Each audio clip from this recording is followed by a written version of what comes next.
मी आपल्याशी आता फक्त एक 5-6 मिनिटं बोलण्यासाठी आलोय आणि मला आज मला पत्रकारांचे मला फोन आले आणि त्याच्यावर त्यांनी मी याच्यावरती प्रतिक्रिया द्यावी म्हणून मला सांगण्यात आलं.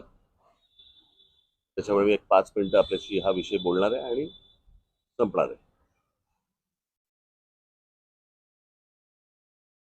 खरं तर आता मला प्रेस घेणं किंवा आता काही बोलणं, कारण माझ्या मुलाखती झालेल्या आहेत,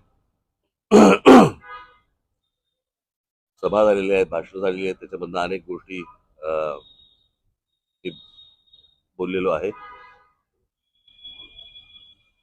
परंतु काल आमची जिथे सभा झाली शिवतीर्थावरती, तिथेच काल देवेंद्र फडणवीस आणि एकनाथ शिंदे आणि बाकी सगळ्या मंडळींची एक सभा झाली आणि त्याच्यामध्ये देवेंद्र फडणवीस असं म्हणाले की राज ठाकरे जे गौतम अडाणीबद्दल जे बोललेले आहेत, तर त्याच्यामध्ये मग त्यांनी टाटा, अंबानी आणि इतर सगळ्या उद्योगपतींचा पण विषय काढला आणि त्या उद्योगपतींचं देखील ग्रोथ झालेली आहे अशा प्रकारे त्यांनी गोष्ट सांगितली. मुळात मी माझ्या भाषणामध्ये पण मी ही गोष्ट सांगितली होती, हा विषय कुठच्या उद्योगपतीच्या विरोधातला किंवा उद्योग समूह किंवा उद्योग येऊ नये याच्या विरोधातला हा विषय नाहीये. विषय आहे की उद्या अंबानी असतील, टाटा असतील, इतर उद्योग समूह असतील, बिर्ला असतील, कोणी हिंदुजा असतील, अजून कोणी लोक असतील, त्यांना इथपर्यंत पोहोचायला साधारणपणे 50, 60, 100 वर्ष लागलेली आहेत. पण ह्यांच्याही पलीकडे एक माणूस जातो आणि तो 10 वर्षातच फक्त मोठा होतो. माझा विषय तिकडे आहे. म्हणजे उद्या तुमचं सिमेंट पासून, स्टील पासून, पोर्ट्स पासून, एअरपोर्ट्स पासून, विजेपासून या सगळ्या गोष्टींची मोनोपॉली ज्या वेळेला एका माणसाकडे यायला लागते, त्यावेळेला एखादा माणूस हा या देशाला वेठीस धरू शकतो आणि त्याला सगळ्या गोष्टी पुरवणारं हे केंद्र सरकार ज्या वेळेला असतं आणि त्यांना ज्या वेळेला केंद्राकडनं ज्या वेळेला पूर्णपणे एक रेड कार्पेट असतं आणि कुठेही जा आणि काही करा, माझा आक्षेप इकडे आहे. उद्या उद्योगधंदे वाढले, उद्योगपती वाढले, उद्योग आल्यानंतर इथे रोजगार निर्माण होतो. रोजगार निर्माण झाल्यावरती बाबा घरं उभी राहतात, मुलं मुली उभी राहतात, त्यांना नोकऱ्या मिळतात, त्यांचे संसार उभे राहतात. त्याच्यामुळे उद्योगाला विरोध आहे वगैरे हे असल्या मूर्खपणा माझा बोलण्यातनं नव्हता आणि नाही आणि येणारही नाही कधी.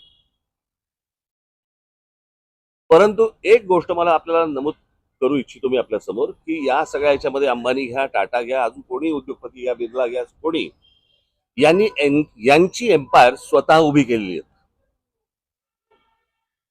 यांनी यांचे उद्योग स्वतः उभे केलेले आहेत.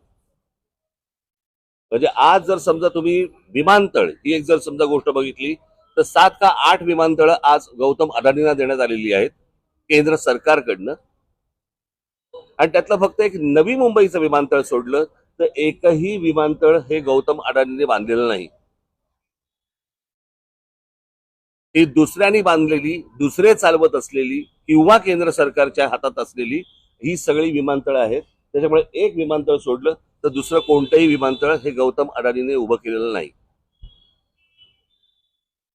पोर्ट्स याच्यामध्ये एक मुंद्रा पोर्ट सोडलं तर जेवढी पोर्ट्स आता त्या गौतम अडाणींच्या हातामध्ये आता आहेत, त्यातलं एकही पोर्ट हे गौतम अडाणीने स्वतःहून उभं केलेलं पोर्ट नाही. ही दुसऱ्यांची पोर्ट्स होती, त्यांना गन पॉइंट वरती आणून त्यांच्याकडनं ही संपूर्णपणे पोर्ट्स विकत घेतलेली आहेत. ज्या व्यवसायामध्ये गौतम अडाणी कधीही नव्हते, तो सिमेंटचा व्यवसाय, ज्याच्यामध्ये ते कधीही नव्हते, याच्यामध्ये ते अल्ट्राटेक आणि अंबुजा आणि इतर ज्या काही कंपन्या आहेत या विकत घेऊन हा माणूस आज या क्षणाला 2 नंबरला सिमेंटच्या व्यवसायामध्ये गेलेला आहे. आज बिर्ला 1 नंबरला आहे, 2 नंबरला हा. गेल्या 10 वर्षामध्ये एक माणूस सिमेंटच्या व्यवसायामध्ये 2 नंबरला जातो, दुसऱ्यांचे व्यवसाय खेचून, दुसऱ्यांचे व्यवसाय हातामध्ये घेऊन. पॉवरचं पण तसंच आहे, स्टीलचं पण तसंच आहे, अनेक उद्योग तसे आहेत. सो मला फक्त मुख्यमंत्र्यांना सांगायचंय की हा विषय हा कोणाच्या ग्रोथचा नाहीये. ग्रोथ कशी होतीये, उद्योग स्वतः उद्योगपतीची वाढ कशी होतीये, तर ती वाढ मला असं वाटतं समजून घेणं हे गरजेचं आहे. देशातल्या प्रत्येक नागरिकाने समजून घेणं गरजेचं आहे. उद्या हा एकच माणूस या देशाला वेठीस धरू शकतो.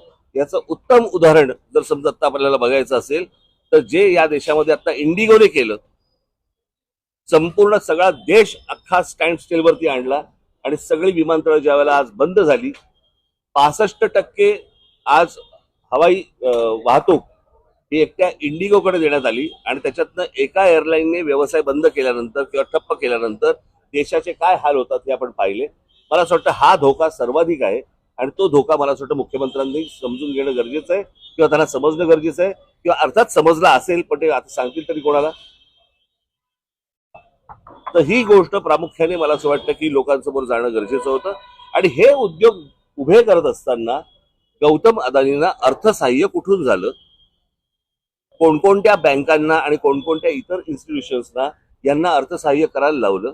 उद्या जर अशा प्रकारचं जर उद्या गोष्टी कोलॅप्स झाल्या तर नोकऱ्यापायी नोकऱ्या जातील, देश बर्बाद होईल आणि सगळं हा एक दिवस देश ठप्प होईल.